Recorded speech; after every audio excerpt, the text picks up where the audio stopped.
Welcome back to my YouTube channel. ಯಾರೆಲ್ಲ ನಮ್ಮ ಚಾನಲ್ನ ಸಬ್ಸ್ಕ್ರೈಬ್ ಮಾಡದೆ ನೋಡ್ತಾ ಇದ್ದೀರಾ, ಪ್ಲೀಸ್ ಸಬ್ಸ್ಕ್ರೈಬ್ ಮಾಡಿ ಸಪೋರ್ಟ್ ಮಾಡಿ ಫ್ರೆಂಡ್ಸ್. ನಿನ್ನ ಜೊತೆ ನನ್ನ ಕತೆ ಇಂದಿನ ಮತ್ತು ನಾಳಿನ ಸಂಚಿಕೆಯಲ್ಲಿ ಏನಾಗುತ್ತೆ ಅಂತ ನೋಡೋಣ ಬನ್ನಿ. ಮನೆಯವರೆಲ್ಲರೂ ಭೂಮಿ ಮತ್ತು ಅಜಿತ್ ಮಾತಾಡೋದ್ಮೇಲೆ ಅನುಮಾನದಿಂದ ಯೋಚನೆ ಮಾಡ್ತಾ ಇರ್ತಾರೆ. ಇವರಿಬ್ಬರು ಈ ಥರ ಪೂಜೆ ಕೂತ್ಕೊಳ್ಳಲ್ಲ ಅಂತೇಳಿ ಮಾತಾಡೋದ್ರು ಅಂದರೆ ಇವರಿಬ್ಬರ ಮಧ್ಯೆ ಏನೋ ಸಮಸ್ಯೆ ಇದೆ ಅಂತ ಆಯಿತು. ನನಗೆ ಯಾಕೋ ಇವರಿಬ್ಬರು ಮದುವೆ ಆಗಿರೋದು ಮುಂಚೆಯಿಂದನೂ ಅನುಮಾನ ಅಂತ ಅಪೇಕ್ಷಾ ಹೇಳ್ತಾಳೆ. ಇವರಿಬ್ರು ಬೇಕು ಅಂತ ನಮ್ಮ ಮುಂದೆ ನಾಟಕ ಆಡಿ ನಮ್ಮನ್ನೆಲ್ಲ ಯಾಮಾರಿಸ್ತಿರ್ಬೋದಲ್ವಾ. ಅಂಜುನ ಮದುವೆ ಆಗಬೇಕು ಅಂತೇಳಿ ಅಜಿತೇ ಈ ಥರ ನಾಟಕ ಆಡ್ತಾ ಇರ್ಬೋದು. ಅಜಿತ್ ಮೊದಲೇ ಪೊಲೀಸ್ ಇನ್ಸ್ಪೆಕ್ಟರು, ಇಷ್ಟೆಲ್ಲ ಪ್ಲ್ಯಾನ್ ಮಾಡಿರ್ಬೋದು, ನಂಬಕ್ಕಾಗಲ್ಲ ಅಂತ ಅಂಜು ಹೇಳ್ತಾ ಇರ್ತಾಳೆ.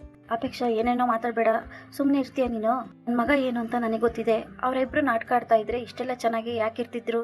ಹಾಗೇನೆ ಆ ಭೂಮಿಗೆ ಸಮಸ್ಯೆ ಆಗಿದೆ ಅಂದ ತಕ್ಷಣನೇ ಅಜಿತ್ತು ಸಮಸ್ಯೆನ ಬಗೆಹರಿಸೋದಕ್ಕೆ ಅಜಿತ್ತು ಎಷ್ಟೆಲ್ಲ ಒದ್ದಾಡ್ದ. ನಾನೇ ನನ್ನ ಕಣ್ಣಾರೆ ನೋಡಿದ್ದೀನಿ ಭೂಮಿ ಇಲ್ಲದೆ ಅವನೆಷ್ಟು ಕಷ್ಟಪಟ್ಟ ಅಂತ. ನಮ್ಮನ್ನೆಲ್ಲ ಎದುರಾಕೊಂಡು ಮನೆಯವ್ರ ವಿರುದ್ಧನೇ ನಿಂತ್ಕೊಂಡು ಭೂಮಿಗೆ ಸಪೋರ್ಟ್ ಮಾಡೋ ಅವಶ್ಯಕತೆ ಅವನಿಗಿರಲಿಲ್ಲ. ಅವ್ರೇನಾದರೂ ನಾಟಕ ಮಾಡ್ತಾ ಇದ್ರೆ ಈ ಥರ ಎಲ್ಲ ನಡ್ಕೊಳ್ಳೋ ಅವಶ್ಯಕತೆ ಇರಲಿಲ್ಲ. ನೀನು ನನ್ನ ಮಗನ ಬಗ್ಗೆ ಏನೇನೋ ಮಾತಾಡಬೇಡ, ಸುಮ್ಮನಿರ್ತೀಯ ಅಪೇಕ್ಷಾ ಅಂತ ಸಂಗೀತ ಹೇಳ್ತಾರೆ. ನನ್ನ ಮಗ ಸೊಸೆ ವಿರುದ್ಧನೇ ಮಾತಾಡೋಕ್ಕೆ ಎಲ್ಲರೂ ಕಾಯ್ತಾ ಇರ್ತೀರಾ, ಒಂದು ಚಾನ್ಸ್ ಸಿಕ್ಕಿದ್ರೆ ಸಾಕು ಅಂತ. ನಾನು ಹೋಗಿ ನನ್ನ ಮಗನ ಜೊತೆ ಮತ್ತು ಸೊಸೆ ಜೊತೆ ಮಾತಾಡಿಕೊಂಡು ಯಾಕೆ ಹೀಗಂದ್ರು ಅಂತ ಕೇಳ್ಕೊಂಬರ್ತೀನಿ.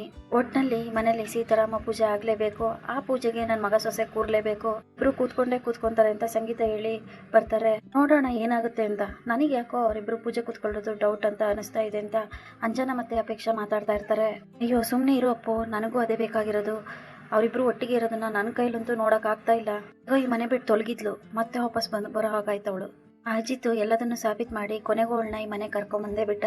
ಎಲ್ಲ ನನ್ನ ಕರ್ಮ ಅಂತ ಕೋಪ ಮಾಡ್ಕೊಂಡು ಅಂಜನಾ ಅಪೇಕ್ಷಾ ಹತ್ರ ಹೇಳ್ತಾ ಇರ್ತಾಳೆ. ಬಿಡು ಅಂಜು, ನೀನೇನು ತಲೆ ಕೆಡ್ಸ್ಕೊಬೇಡ, ಇವಳು ಆದಷ್ಟು ಬೇಗ ಈ ಮನೆ ಬಿಟ್ಟು ಹೋಗ್ತಾಳೆ.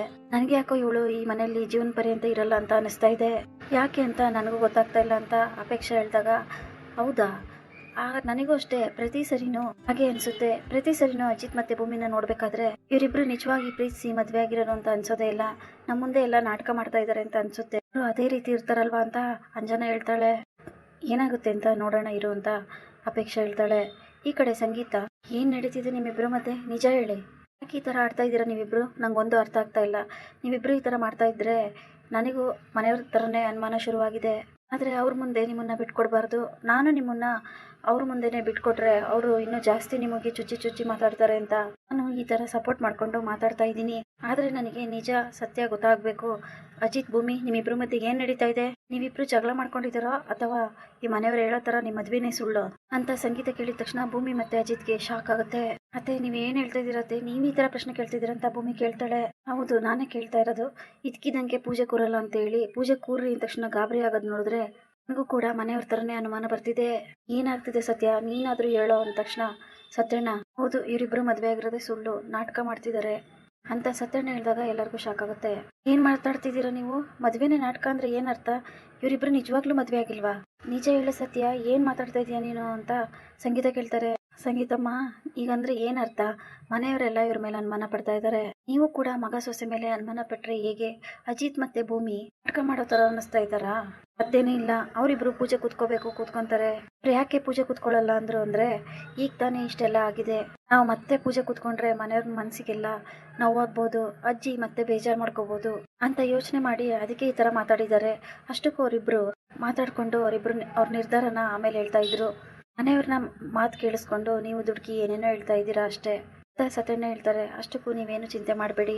ಇಬ್ರು ಸೀತಾರಾಮ ಕಲ್ಯಾಣೋತ್ಸವಕ್ಕೆ ಕೂತ್ಕೊಂಡು ಗಂಡ ಹೆಂಡತಿಯಾಗಿ ಪೂಜೆ ಮಾಡ್ತಾರೆ. ಜೊತೆಗೆ ಅದಾದ್ಮೇಲೆ ಎಲ್ಲರ ಮುಂದೆ ಭೂಮಿಗೆ ಅಜಿತ್ ತಾಳಿ ಕಟ್ತಾನೆ.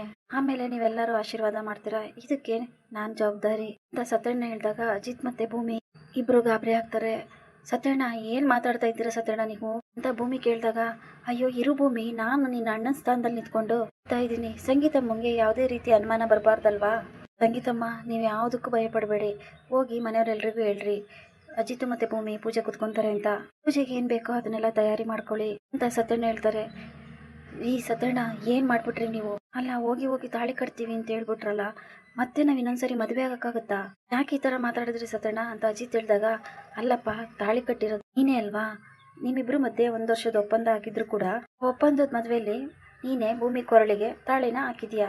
ಆಗಿದ್ಮೇಲೆ ಇನ್ನೊಂದ್ಸರಿ ಆ ತಾಳಿ ಕಟ್ಟೋದಕ್ಕೆ ಏನಪ್ಪ ನಿನ್ನ ತೊಂದರೆ? ನಿಜವಾಗ್ಲೂ ಭೂಮಿ ಕೊರಳಿಗೆ ತಾಳಿ ಕಟ್ಟಿದ್ಯಾ ತಾನೆ? ಹಾಗೇನೆ ಈಗ ಮನೆಯವ್ರ ನಮ್ಸಕ್ಕೆ ಇನ್ನೊಂದ್ಸರಿ ತಾಳಿ ಕಟ್ಟು. ಆಗ ಭೂಮಿ ತುಂಬಾನೇ ಬೇಜಾರು ಮಾಡ್ಕೊಂಡು ಯೋಚನೆ ಮಾಡ್ತಿರ್ತಾಳೆ. ಯಾಕಮ್ಮ ಭೂಮಿ ಈ ಥರ ಯೋಚನೆ ಮಾಡ್ತಾ ಇದೀಯಾ? ನಿನಗೆ ನಿಂದೇನು ಅಭ್ಯಂತರ ಇಲ್ಲ ತಾನೇ ಎಂದಾಗ, ಇಲ್ಲ ಸತ್ಯಣ್ಣ, ಏನೂ ತೊಂದರೆ ಇಲ್ಲ. ಎಷ್ಟೇ ಆಗಲಿ ಅವ್ರು ನನಗೆ ತಾಳಿ ಕಟ್ಟಿದ್ದಾರೆ. ಇನ್ನೂ ಒಂದು ವರ್ಷದ ಮಟ್ಟಿಗೆ ಅವರು ನನಗೆ ಗಂಡನೇ ಅಲ್ವಾ ಅಂತ ಬೇಜಾರು ಮಾಡಿಕೊಂಡು ಭೂಮಿ ಹೇಳ್ತಾಳೆ. ಇಲ್ಲಿಗೆ ಈ ಸಂಚಿಕೆ ಮುಕ್ತಾಯವಾಗುತ್ತದೆ. Thanks for watching.